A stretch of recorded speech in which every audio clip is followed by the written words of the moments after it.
یہ بات تو اب تسلیم کرنے میں کسی کو کوئی عار نہیں کہ مجھے کیوں نکالا سے شروع ہونے والا سفر ووٹ کو عزت دو سے ہوتا ہوا بالآخر شہباز شریف کی مفاہمت کے نظر ہو چکا ہے۔ مزاحمت کی ہار ہوئی، مفاہمت کی جیت ہوئی۔ بادی النظر میں نواز شریف ہار گیا، شہباز شریف جیت گیا۔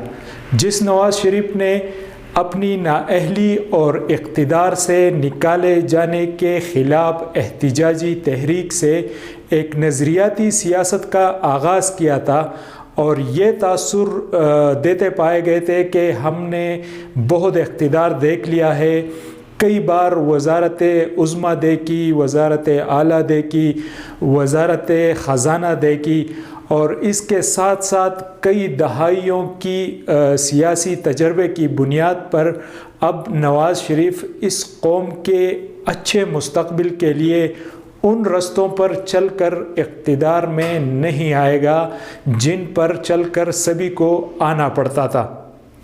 نواز شریف آئین، قانون، جمہوریت، پارلیمنٹ، سیاسی پختگی، عوامی بالادستی اور اداروں کو آئین میں طے حدود تک محدود کر دینے کا بیانیہ لے کر عوام میں نکلے تو کسی حد تک پذیرائی بھی ملی۔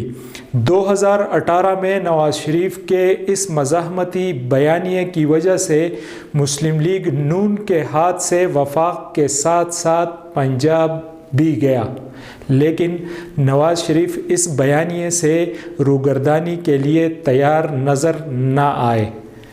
گزرتے وقت کے ساتھ ساتھ ان کے رویے میں جارحیت بڑھتی گئی۔ عمران خان اور ہم نواؤں کے احتساب کے نام پر شکنجہ خوب کسا، لیکن نواز شریف کا رویہ دن بدن مزید تلخ اور جارحانہ ہوتا چلا گیا۔ یوں لگتا تھا جیسے نواز شریف فیصلہ کن مرحلے میں داخل ہو چکے ہیں اور وہ اب اپنی نظریاتی سیاست کو اقتدار کے عوض بیچنے کے لیے کبھی تیار نہیں ہوں گے۔ نواز شریف اپنی بیمار بیوی کی عیادت کے لیے لندن گئے تو پیچھے سے مریم نواز اور نواز شریف کے خلاف قید کا فیصلہ سنا دیا گیا۔ نواز شریف کے لیے اپنی دکھ سکھ، عروج و زوال اور ہر مشکل وقت میں ساتھ نبھانے والی محبوب بیوی کو کومے کی حالت میں بستر مرگ پر چھوڑ کر بیٹی کا ہاتھ تھام کر جیل میں جانے کی غرض سے واپس لوٹنا یقیناً انتہائی مشکل فیصلہ تھا۔ نواز شریف نے واپس پلٹ کر اپنی اور اپنی پارٹی کی سیاست بچا لی اور بیٹی کا ہاتھ تھام کر جیل پہنچ گئے۔ پیپلز پارٹی اور مسلم لیگ نون کے سرکردہ رہنماؤں کو چن چن کر جیل میں ڈالا گیا۔ جمعیت علماء اسلام کے لوگوں پر البتہ یہ شکنجہ ہزار کوششوں کے باوجود بھی حکومتی مشینری کو اس طرح کسنے میں کامیابی نہ مل سکی۔ مولانا فضل الرحمن نے آزادی مارچ کا کراچی سے آغاز کر دیا اور اسلام آباد تک اپنا ایک کامیاب مارچ کیا۔ اس دوران عمران خان حکومت نے بھی کہیں الجھنے سے گریز ہی کیا اور بالآخر مولانا فضل الرحمن ایک بڑی تعداد کے ساتھ اسلام آباد میں داخل ہوئے اور تقریباً 11 دن اسلام آباد ڈیرے ڈالے رکھے۔ یہ سیاسی جمود کو توڑنے کا پہلا قطرہ ثابت ہوا اور مسلم لیگ نون کی دستیاب قیادت کی بھرپور ساتھ نہ دینے کی وجہ سے عمران حکومت پر بہت زیادہ پریشر نہ بن سکا۔ ہاں البتہ پس پردہ مولانا فضل الرحمن بہت سارے معاملات میں یقین دہانیاں سمیٹ کر واپس ہوئے۔ مسلم لیگ نون اور پیپلز پارٹی کے رہنماؤں پر ہتھ ہولا ہونا شروع ہو گیا اور اس کے بعد سیاسی میدان میں اپوزیشن جماعتوں کے لیے گنجائش پیدا ہونا شروع ہوئی۔ نواز شریف اور مریم نواز کو بھی ریلیف ملا اور مریم نواز جیل سے باہر آ گئیں، جبکہ نواز شریف علاج کی غرض سے لندن جانے میں کامیاب ہوئے۔ اپوزیشن جماعتوں نے PDM تحریک کا آغاز کر دیا اور ملک بھر کے طول و عرض پر جلسے کر کے عوام میں اپنا بیانیہ بھیجنا شروع کیا۔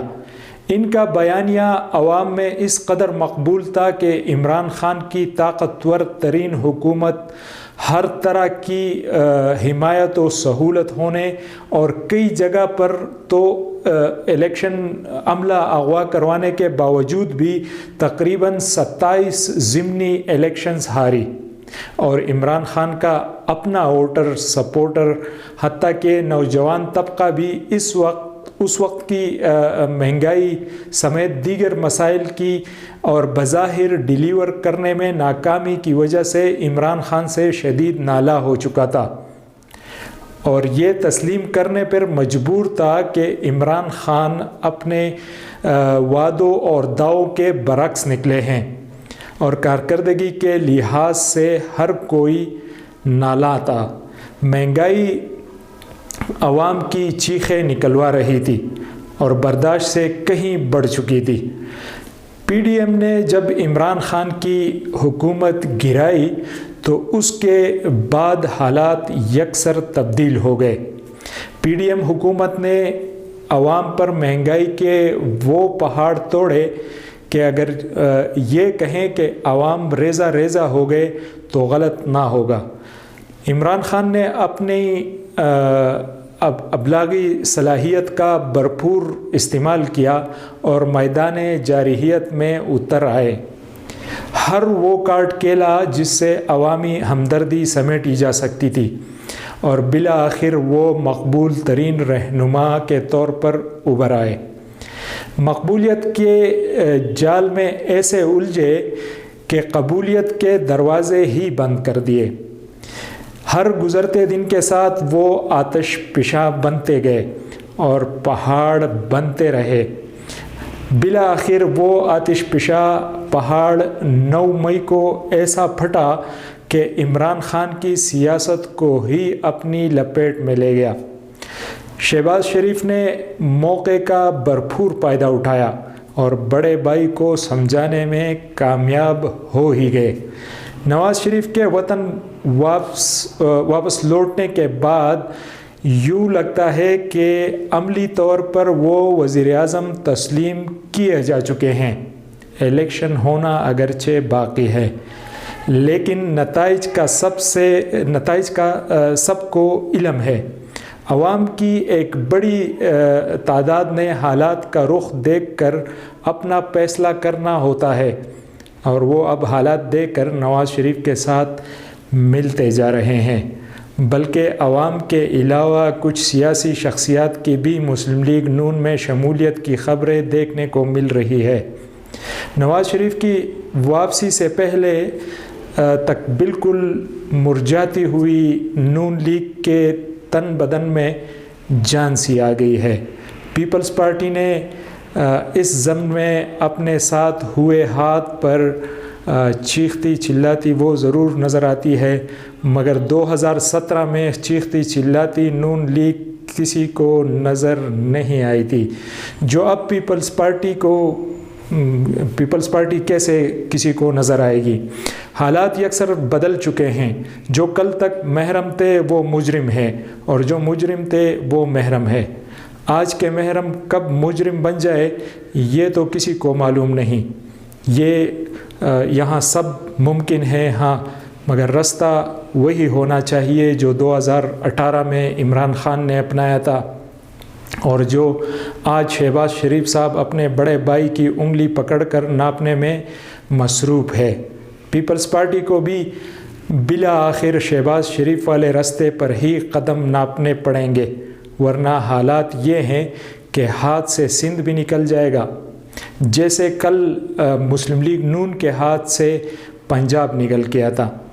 آصف علی زرداری کے بیٹے کو وزیر اعظم نہ بنایا تو وہ خود کو صدر بنوا کر بھی راضی ہو سکتے ہیں۔ اب یاران نقطہ داں کے لیے واضح پیغام ہے، انہی رستوں پہ چل کر اگر آ سکو تو آؤ، اقتدار کے رستے میں کہیں عوام نہیں ہے۔